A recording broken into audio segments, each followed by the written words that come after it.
on our comic book, Wolf and I. How you doing, Krysta? I'm doing good. How are you doing today? I'm doing pretty good. So you said is this your issue one or is it issue two So on this is Kickstarter? issue number 2 on Kickstarter. We ran issue number 1 as part of the Make 100 series that Kickstarter puts off every year. And so we ran issue 1 earlier this year in February, which was released in May. And so now Wolf and I, Magic Rising is issue number 2. Oh, nice. Could you tell us what the series is about? Yeah, so Wolf and I is kind of a young adult focused fantasy adventure comic. It's a little bit different than your typical superhero comic and more of a what you would think of as like a fantasy adventure, like in a novel that you would read, but in comic book form. The two main characters, Violet and Sophia, are in this tale where they're typical college students doing their thing, and strange things start happening around them. Strangers start appearing. They start getting chased by a wolf. Things start flying, and so they progress through the story, and they kind of uncover the truth about Violet's past and who she really is and her parents' mysterious history. And so the issue 2 kind of explains furthermore into like what's going on and opens up the story into them traveling into other worlds. So it's kind of like a jump feet first into the fantasy world of Wolf and I. All right, nice. How many issues do you have planned? Currently, I have planned at least 10, but we'll see where the adventure takes us. All right. And what was it? What was your inspiration for this book? So I love writing, and I actually started writing this book about 10 to 15 years ago. I had originally intended to publish it as a short story novella, but I just love the magical interaction that you can, that we are inspired by when we grow up. I'm an avid reader. I read about 50 books a year at least, and not comic books, Wow. like legit books. I love to read. And so I grew up reading, Tolkien, Harry Potter, and New Age, Old Age, all the classics and everything in between. And so I love this ability to escape into a fantasy world, to believe the unbelievable. And so that's what kind of inspired me. Like, I have this story in my head, I have these characters, and I want to bring them to life. All right. Is there anybody in the comic industry that inspired you? So we live a really interesting life. So my husband and I started a print shop about 8 years ago here in Villain Designs.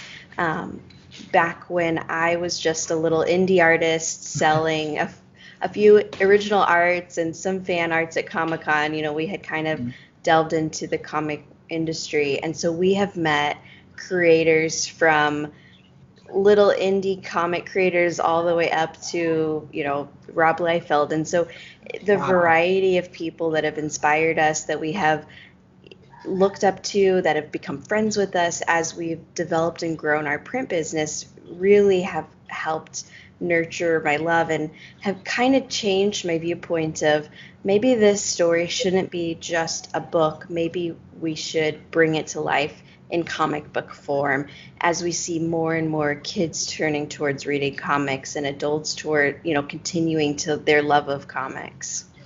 All right. Are you currently taking any submissions to print comics? Yes, our print shop is open for printing comics, for printing prints. We do stickers, banners, all of the above and more. Do you have a website? What's the Um, name of the website? So currently we are running through Facebook. So it's Here in Villain Designs on Facebook, and I can get you the link for that. We have been in business for over 8 years now, and we are officially, finally putting together an actual website. So that'll be available soon within the next couple of months. It just wasn't something that was needed in the past. We've always been a very mom and pop shop and a very word of mouth. We want to be I didn't like the idea of the website. I like that one-on-one conversation. I like that phone call, that email, that direct contact. And so that's what we've really kept up for the last 8 years with the business. Now, as things have changed and we've gotten a little bit bigger and we can provide more, every year we've put out a new product. We didn't have stickers before, and now we have die cut stickers. We had like prints, and now we have metallic prints, and now we have comic books, and now we have metallic cover comic books and PVC covered comic books. And so as we've gone and gotten more and more product that we have available to our customers, I think a website in the near future will really help just kind of show everything that we can do. All right. And they all ship all over the United States or all over the world? We ship all over the world. I've shipped Wow. everywhere and in between. All right. Sweet. Yeah. Let's see. Yeah, you have a very interesting life. You said, can I tell people what you do for a living? Oh, of course. Yep. So you said you was well, explain it to me again. I don't want to butcher the title. So I am a doctorally prepared pediatric nurse practitioner. So I recently graduated with my doctorate, so I'm officially Dr. Crawford. So by day, well, technically by night I work as a superhero in the hospital, and by day and on my days off, I work, with comics. I like to tell people I'm a nurse practitioner by trade, and I'm an artist by passion. All right. Does any of your coworkers know about your comic book? They do, and it is the hot topic right now at work, as everybody's like, oh, I saw your Kickstarter, like I've been watching it grow. Many of them have a copy of it, and with the first one I did a lot of like stickers and little wolf pins as stretch goals for the Kickstarter, which I'm hoping as this Kickstarter continues to grow that we'll be able to add on those stretch goals, or similar stretch goals as well. So at work I have a lot of colleagues who like, oh look, I've got the wolf and I like official sticker on my mug, and so it's kind of fun to go to work and be like, ah. Right. Well, that's pretty cool that you got a great support team like that. Mm-hmm. Are you going to do like the whole Marvel universe and like branch out with other stories, or is this just like a one storyline type of story? So at the current plan is to like write out this storyline. I have a lot of like side characters and side stories like drawn up and mind mapped on different, various journals. So it has the great potential to expand out and have like short runs of side stories explaining like characters that you're meeting and their backstory. So it has the great potential. Right now I really want to focus on the main storyline to draw people in to build up the fan base and audience of Wolf and I, so people really love it. And then I'll write short novella type runs of comics for the side characters. All right. And is the comic book in comic stores yet? Like if people missed the Kickstarter? It is. So it's available on Etsy, in my Etsy shop. I also have issue 1 available as an add-on and as a tier where you can get 1 and 2 together on the Kickstarter. But it's also available currently in local comic shops here in Arizona. So many of the local ones here, Drawn to Comics, Jesse James, and more, have the comics in their shop. All right. Can they request it outside? Do you have a code? So I am open if any comic shops want to have it available in their store, they can definitely message me, and I can, let them know how they can purchase it to have like a collection of them for their store. I do have a very special comic book shop tier in the Kickstarter that's kind of discounted, that they can get so many copies of the matte comic stop and metallic comic stop with their comic shop logo printed red on the cover. Wow, that's pretty cool. Mm-hmm. I think that's the first time I've heard of that one. Well, I figured it'd be kind of fun because it's always unique. Yes, support a Kickstarter and you'll get like all the bonuses, but if you support it from your comic shop, you can get the Wolf and I, and it has just your comic shop's like logo on it. So that's something, instead of just being like, oh, I want 3 copies, these ones won't just be Wolf and I that you can get anywhere. It'll be with that comic shop's logo red on it. So. All right, cool. I know before the current world event, did you have any Comic Cons planned? I did have Comic-Cons planned. In fact, it was kind of interesting because I've taken a break from Comic-Con just as I finished graduate school, and I was double dualing, working at the hospital, doing clinicals, and Hmm. doing volunteer work. So I've actually stepped back for a few years from Comic-Con, but this year we were going to do Amazing Las Vegas, Phoenix Comic-Con, Tucson Comic-Con, and then Maricopa Con. And then lastly, we were looking into Albuquerque Con, just kind of slowly spreading out here in the Southwest. All right. And do you sign your books there, or can people I get them signed? Yes, I can sign them before shipping them, and also if I'm at any in-person event, I do sign my comics. It just adds a little special touch to rather than just having a printed comic, like it's actually signed by the creator. Right. Yeah. um. Let's see. I forgot my question. Um. I did. Um. Hmm. Oh, will you tell us the do's and don'ts about running? Is this your second Kickstarter? This is my second Kickstarter, yes. Will you tell us some of the do's and don'ts about running a Kickstarter? So, as this is my second Kickstarter, I still feel like I have my toes in the water and I'm still kind of learning. The first Kickstarter I did, I jumped straight in. I was like, I have this idea, Mhm. it's halfway drawn, I'm gonna jump in and just do it. Mhm. Um, what I've learned is like build your audience, talk to people, let them know about your story. Like, if you just go on Kickstarter, you're going to be one of billions of Kickstarters that are going on right now. So it's really important to, advocate for yourself, to, build up your social media, have your friends share and talk about it. Make sure your Kickstarter looks clean. People know what your project is about. They know what they're getting when they back your Kickstarter. Be honest about your timeline, about the risks. The nice thing about owning my own print shop is that a lot of the risks people have is like, oh, the print shop was delayed. Oh, I'm getting it printed overseas and it's stuck in customs. And that's a lot of times that I've heard from other people like, oh, I printed it from this other company and now it's going to take twice as long, or they gave it to me and it's not printed right.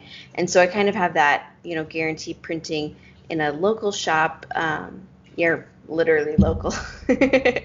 um, that I don't have those issues. And so just being honest, if you're going to be printing through somewhere else, like there may be delays, and to expect that. Expect the unexpected, and that way you can come out two steps ahead.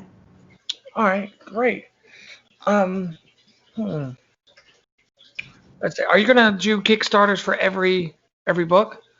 So that's my plan. I really like the concept of Kickstarter, especially because you can kind of broaden and reach people who are outside of your community and outside of your following. Um, the other benefit is Kickstarter gives you a way to give back to the people who are helping to support you. So by running the Kickstarter campaign, I can put add-ons so that the people who are backing the initial books, like the pre-order, are getting stickers, they're getting extra prints and bookmarks and enamel pins and button pins and all these extra add-on things. Um, and then it gives me the funds to do the initial printing, which allows me to get books out into the comic shops. And I think that's the biggest, the thing about Kickstarter. I'm like, it's a way to get the initial funding to buy the not just what was pre-ordered, but to overbuy, because it's your funding so that you have stock on hand to take to Comic Cons, to sell to shops with that. Like, instead of like buying 10 comics, you're buying 200 comics. Okay. Yeah. And then the nice thing, sorry, No, you're fine. with the Kickstarter, so the first one, it was one cover, I did the interiors and the cover. This one, the nice thing I like about Kickstarter is it allows you variant covers. And so with this Kickstarter, I've brought on 3 other artists and then one like cosplay variant cover. That way I can not only help get their name out. So I have 3 artists that I brought in: Flying Frog Illustration, Sam Sawyer, and then Kara Nicole and Alfred Gio worked together to make another cover for me. So I have all of their social media links that when people go to my Kickstarter, they're like, oh, I really like this art. who's this by, and they can click the link and go directly. So it's like a cross promotion to help other artists out. And I love that. We all rise together. You know, we're a community. We build each other up. We spread the word. And if anything, that's what I have seen throughout the years of working in the comic book industry is we are, you know, we have each other's backs. We promote each other's products. We get excited. You're like, when we see people grow, we see people succeed, and we want people to succeed. And so by cross promoting like that, it feels good. And so my plan is every issue I want to cross promote with 2 to 3 other artists to put out these variant covers. That way people have an option to branch out to meet new artists and also support the artists that they love. All right. Do you have any ideas for who you got for issue 3, or are you taking submissions for issue 3? I do have some ideas for issue 3. I know Amber Skies is going to be doing a cover for me either for issue 3 or issue 4, and then Shelby Robertson is going to be doing a cover for me as well, either for the 3rd or the 4th issue. I am open to submissions if people are interested in being a variant cover for Wolf and I, and anybody can send me a message on social media for that. All right, great. Let's see. Got like one more question. I'm thinking. Of course. Oh, are you currently reading any comic books? Ooh, yes.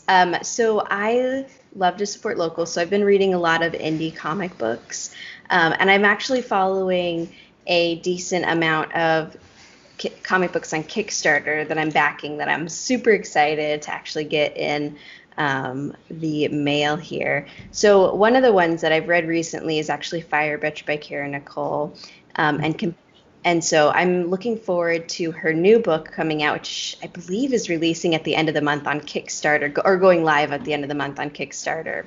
So I'm excited for that one.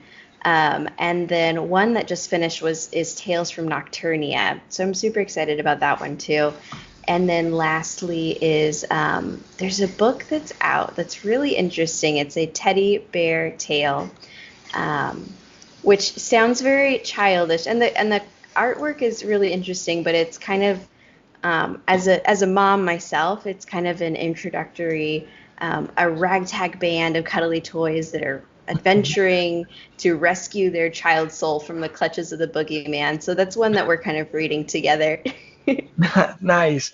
Yeah, I've seen the teddy bear one, and we interviewed Kara Nicole not too long ago.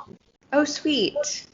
She is one of my best friends, and I love the work that she's been doing lately. She is rising above and beyond and just killing it. Oh, yeah. I don't know. Do you have any questions? No, I'm pretty good. All right. Well, is there anything you want to tell the people before we go? Yes, of course. If they would like to follow me, I am on all social media. Twitch, I stream 3 times a week, as long as my hospital schedule allows, doing cosplay, drawing live art, doing cooking shows, just kind of keeping it fun. A place that people can just like come together, hang out, enjoy themselves, just chat. So that's under Fleur de Villainy. I'm also on Instagram, Twitter, Facebook, and recently TikTok. I'm trying to venture out in the waters there, and all of that's under Fleur de Villainy. All right. Well, thank you so much for taking the time to talk with us. Yeah, thanks for having me on. I hope you have a wonderful day. You too. Thank you. Okay, bye.